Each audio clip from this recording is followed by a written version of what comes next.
আমরা কি বিদেশি নি শুট করে তো এখানে কত মুভি শুট হয়েছে জানোস নি বিদেশি সব ফরেনাররা করে এরা ভাইসে করছে তারপরে ন্যাশনাল জিওগ্রাফি করছে আরে অসাধারণ জায়গা তো এদিকে আরো সুন্দর ভাইয়া এই জায়গার আমি না হলেও 50টা ভিডিও দেখছি বিভিন্ন বিদেশি চ্যানেলের এরা ওই যে নৌকা করে করে শুট করে আবার ড্রোন দিয়ে করছিল তারপরে ফ্রান্সের একটা চ্যানেলে করছিল ইউটিউবে গেলে চিটাগং শিপব্রেক ইয়ার্ড না না দেখার আছে তো আর বকবো নাকি দেখবো নাকি আমি তো কইয়ে রে এটা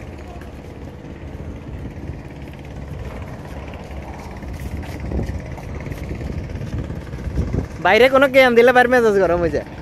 বাইজন মানুষের গেম দেয় না এগুলো আমি দেখছি আজ 1 বছরের জন্য দেখি আয় কিচ্ছি হ্যাঁ বাইরে